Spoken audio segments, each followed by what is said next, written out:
देश में कोरोना का कहर तो अभी भी जारी है, लेकिन कुछ राज्यों में मामलों की कमी के चलते केंद्र सरकार ने नियमों में छूट देना का फैसला किया है। सरकार ने टेस्टिंग से जुड़ी शर्तों में कुछ बदलाव किए, यानी कि अब एक से दूसरे राज्य में जाने से पहले आरटी-पीसीआर टेस्ट कराना जरूरी नहीं होगा।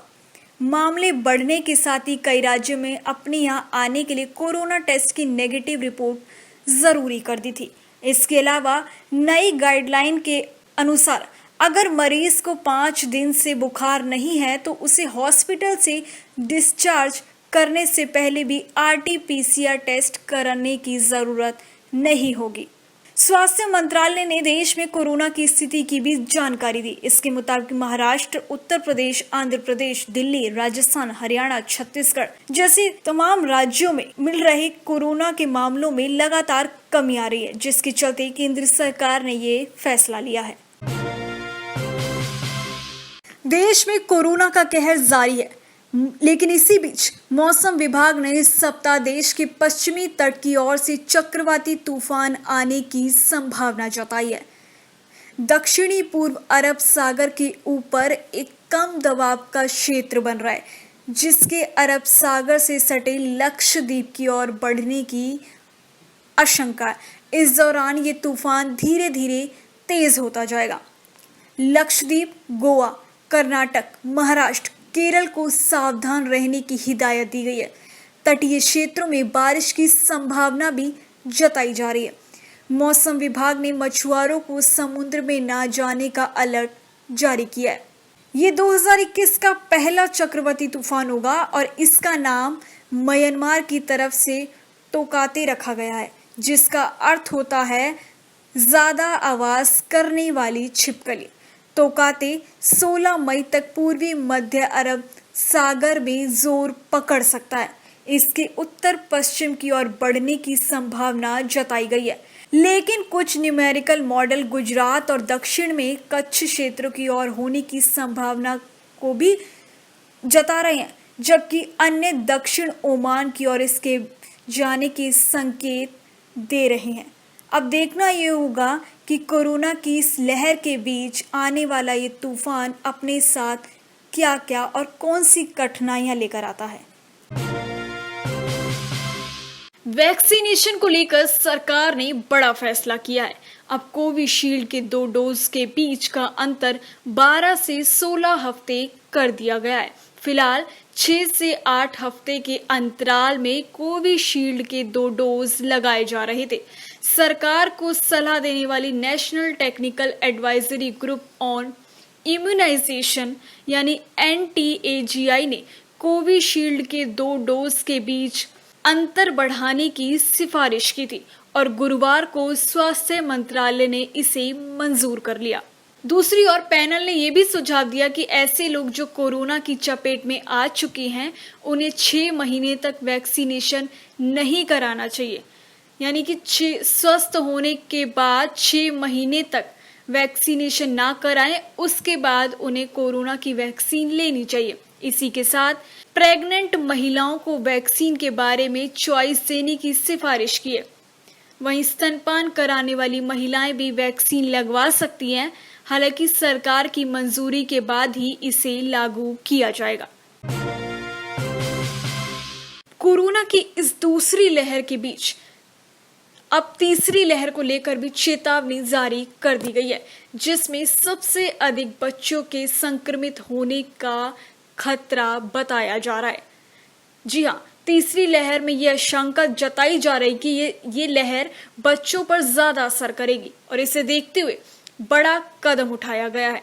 2 से 18 साल के बच्चों के लिए भारत बायोटेक के कोविड वैक्सीन के दूसरे और तीसरे चरण के लिए परीक्षण के लिए भारत सरकार ने मंजूरी दे दी है, यानी कि अब मंजूरी मिलने के बाद 2 साल से लेके 18 साल तक के बच्चों को वैक्सीन लगाई जाएगी। कोरोना वैक्सीन से जुड़ी सब्जेक्ट एक्सपर्ट कमेटी यानी कि SEC ने सिफारिश की थी कि भारत बायोटेक की कोवैक्सीन के दूसरे और तीसरे चरण के क्लिनिकल ट्रायल को मंजूरी देनी चाहिए और ये ट्रायल 2 से 18 साल तक के बच्चों पर किया जाएगा। ये परीक्षण दिल्ली व पटना के एम्स और नागपुर स्थित मेडिट्रीना चिकित्सा विज्ञान संस्थान समेत विभिन्न स्थानों पर किया जाएगा। दरअसल अब ये मानना है कि तीसरी लहर को रोका जा सके जो बच्चों को ज्यादा नुकसान पहुंचा सकती है। बच्चों में कोरोना की तीसरी लहर ज़्यादा प्रभावी ना हो सके, इसलिए ये कदम उठाया गया है ताकि जल्द से जल्द बच्चों पर भी वैक्सीनेशन किया जा सके और तीसरी लहर को रोका जा सके जिसमें बच्चों को ज़्यादा नुकसान है।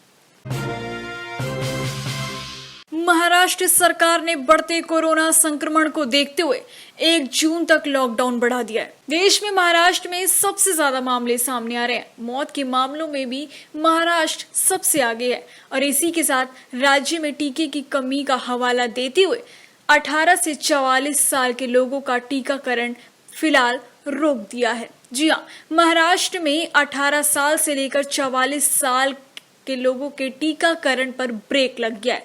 सरकार का कहना है कि राज्य में अभी टीके की कमी है, जिसके चलते ये फैसला लिया गया है। टीकों को अब 45 साल से ज्यादा उम्र वालों को लगाया जाएगा। स्वास्थ्य मंत्री ने कहा कि 20 मई के बाद सीरम इंस्टीट्यूट ने 1.5 करोड़ वैक्सीन देने का वादा किया है।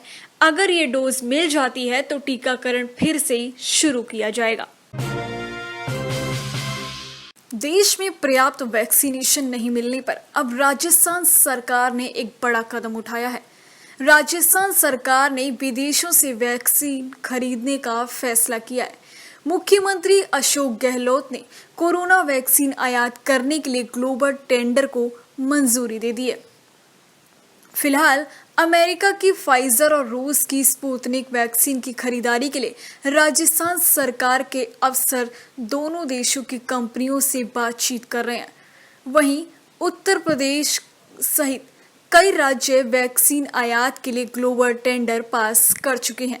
इस दौरान मुख्यमंत्री अशोक गहलोत ने केंद्र सरकार पर निशाना भी साधा। उन्होंने कहा कि देश में कोविड वैक्सीन की कमी के कारण कई प्रदेश दूसरे देशों से वैक्सीन लेने के लिए ग्लोबल टेंडर निकाल रहे हैं। बेहतर होता केंद्र सरकार ग्लोबल टेंडर निकालकर वैक्सीन खरीदती और राज्यों को बांट देती। बाद में इसका भुगतान राज्य सरकार से लिया जा सकता था, लेकिन केंद्र ने ऐसा नहीं किया। इसलिए राज्य सरकार ने यह फैसला किया है कि वे लोगों के लिए वैक्सीन आयात करेगी ताकि ज़्यादा से ज़्यादा और जल्द से जल्द लोगों को वैक्सीन लगाई जाए। बिहार में लॉकडाउन को अगले 10 दिनों के लिए बढ़ा दिया गया है। अब यहाँ 25 मई तक पाबंदियां पहले की तरह जारी रहेंगी। मुख्यमंत्री नीतीश कुमार ने अपने सोशल मीडिया पर इसकी जानकारी दी। उन्होंने कहा कि हमारी समीक्षा में लॉकडाउन का पॉजिटिव इम्पैक्ट देखने को मिला है, इसलिए इसे बढ़ाने का फैसला किया गया है। वहीं स्वास्थ्य विभाग के अधिकारियों और मेडिकल अफसरों ने माना है कि लॉकडाउन ने ही कोरोना की रफ्तार रोकने में एक बड़ा हथियार बना है। लॉकडाउन का ये असर हुआ कि जिले में संक्रमण में तेजी से कमी आई है। पटना शहर में संक्रमित मरीजों की संख्या सबसे अधिक है, जो अब लगातार घट रही है। ऐसे में लॉकडाउन बढ़ाने से इसमें और सुधार होने की उम्मीद जताई जा रही है।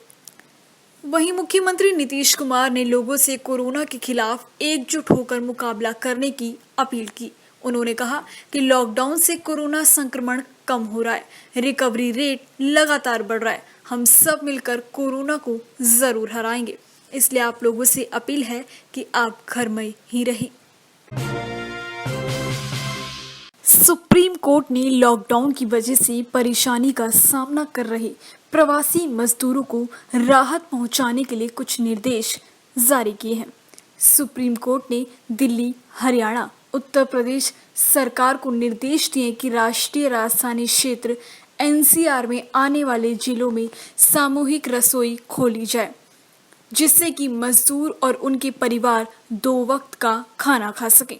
यह सामुदायिक रसोई औद्योगिक क्षेत्र, बस स्टैंड, रेलवे स्टेशन के आसपास बनाई जाए, जहां अधिक संख्या में प्रवासी रहते हैं। इसके अलावा एनसीआर के प्रवासी मजदूरों को राशन मुहैया करवाया जाए। ये राशन आत्म भारत स्कीम या किसी भी अन्य स्कीम के तहत दिया जा सकता है। इसके लिए मजदूरों से पहचान पत्र मांगने जैसी बाध्यता न रखी जाए। जो प्रवासी अपने घर जाना चाहते हैं उनके लिए परिवहन का इंतजाम करने का निर्देश दिया। अदालत ने कहा कि अधिकारी इस चीज को सुनिश्चित करें कि घर लौट रहे प्रवासी मजदूरों से निजी बस संचालक अत्यधिक किराया न वसूले। अगले हफ्ते से स्पुतनिक वी वैक्सीन की बिक्री शुरू हो जाएगी। वैक्सीन को लेकर एक राहत भरी खबर आई है।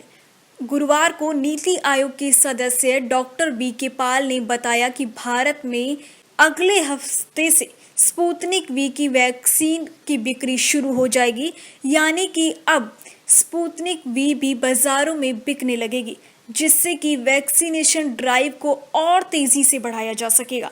वहीं उन्होंने एक और बड़ी जानकारी देते हुए कहा कि जुलाई से इस वैक्सीन का उत्पादन भी भारत में शुरू हो जाएगा। इसके साथ ही उन्होंने बताया कि FDA WHO द्वारा अनुमोदित कोई भी वैक्सीन, यानी कि जिस वैक्सीन को WHO या FDA से मान्यता प्राप्त है, उस वैक्सीन की कंपनी भारत आ सकती है। आयात लाइसेंस 1-2 दिनों के अंदर दे दिया जाएगा। उन्होंने बताया कि अभी फिलहाल वर्तमान में कोई भी आयात लाइसेंस नहीं है। वहीं नीति आयोग के सदस्य डॉक्टर बी.के. पाल ने बताया कि अगस्त से दिसंबर यानी कि 5 महीने के अंदर देश के पास 216 करोड़ वैक्सीनेशन डोज होंगे। तो वैक्सीन को लेकर चिंता वाली कोई बात नहीं है, सभी लोगों को वैक्सीनेट किया जाएगा। सरकार इसके लिए लगातार प्रयास कर रही है और स्पुतनिक वी की बिक्री के बाद वैक्सीनेशन ड्राइव को बड़ी तेजी से आगे बढ़ाया जाएगा। फिलहाल भारत में कोविशील्ड और कोवैक्सीन की डोज लोगों को दी जा रही है। स्पुतनिक वी ऐसी तीसरी वैक्सीन होगी जिसको भारत में लगाया जाएगा।